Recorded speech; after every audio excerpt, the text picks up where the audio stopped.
Lenihan for Boxing Social in association with William Hill Empire Fight Store. Delighted to be joined by world champion Natasha Jonas. First of all, Natasha, happy birthday for yesterday, 39 years young. Oh God, why are you everyone? I think blowing me up like that. How do you feel anyway? Obviously, 39 years of age, you're at the top of your game, and now you just announced that you're going to be fighting for another world title and another weight class. You must be delighted. Yeah, like I'm one of them people that joined boxing really late. So even though my age is quite high, I'm quite young in boxing years. I didn't start till I was 21.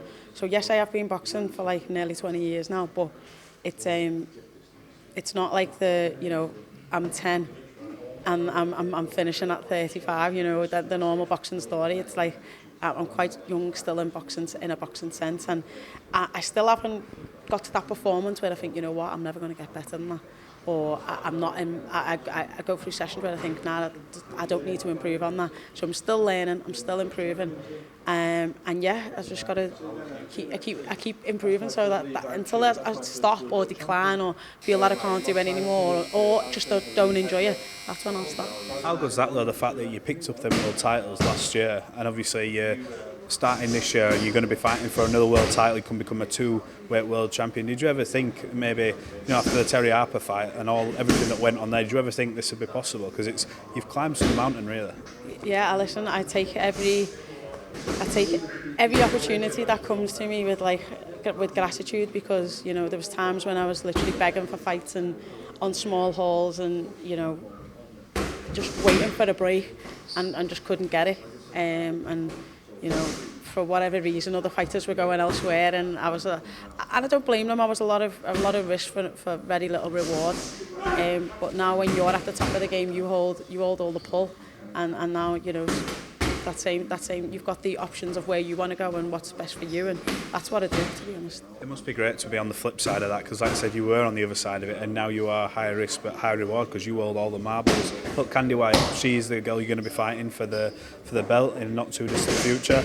What do you know about her? She's been in there with some good names.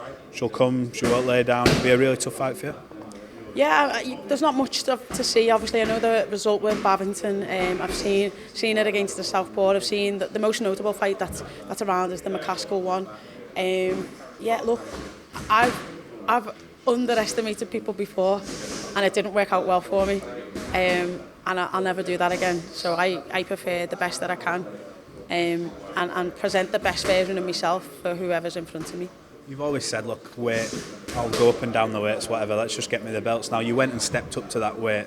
How's it going to be fighting at this weight now in comparison to what the weight you won your world titles at? Is it going to be better for you? What do you make of it? I think there's lots of advantages for me. I was never a 154 fighter anyway. I was weighing in with my clothes on at 149, and I think that's the heaviest I've ever weighed in. So a 147 is comfortable. But also I had to build up to be a little bit more comfortable at 154 and be able to punch the bigger girls off. And I think I will bring that power down with me. Power's always been one of my assets. But like I say, I keep adding things to my game and strings to my bow, and one day I'll be almost complete. So how good's that though, the fact that you mentioned, not to harp on about your age, but you're at that point now where you're still learning, still feel like you're improving, and you've not got to that performance yet where you think, you know what, it's not going to get much better than that kind of thing. You must be like coming to this gym full of motivation every day, especially what you've got to fight for.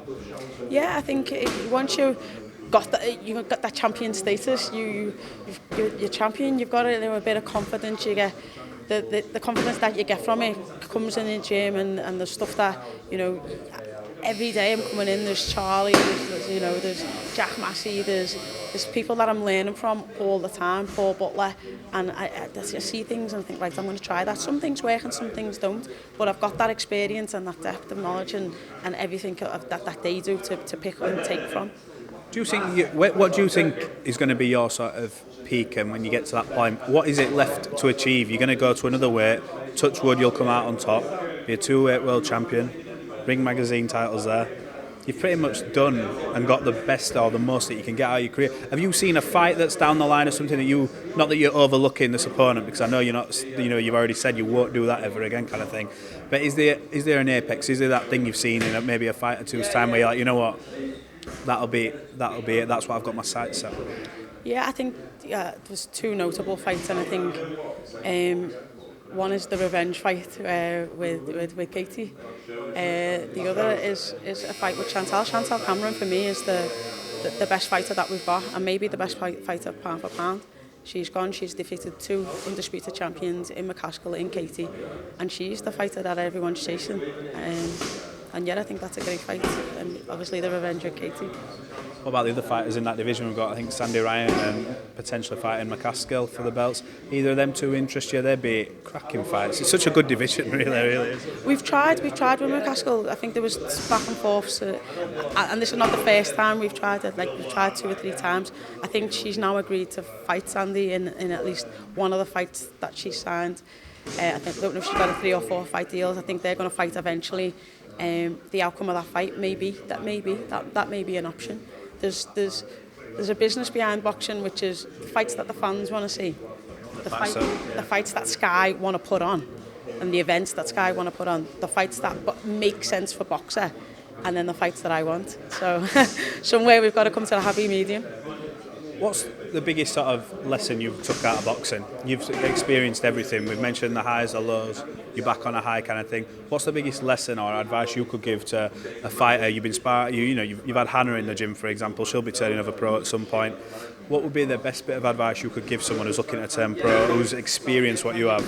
I think get a team that you trust, and like this sport that we are involved in is a business. It's not like the amateurs. This is a business. At what point did you learn that? Was there a point in your career you went, you know what, I need to forget about this being not just a competitive side, but I need to start looking at further afield kind of thing? Was there a moment where you went, right, it's clicked kind of thing? Because it's not always been that way for you. Yeah, I think it's, things with contracts, things with fights, when fights go wrong, how it happens, how people and things like react, and social media, and yeah, it's a big learning curve, but I think I'm mature enough now and experienced enough to not let it bother me.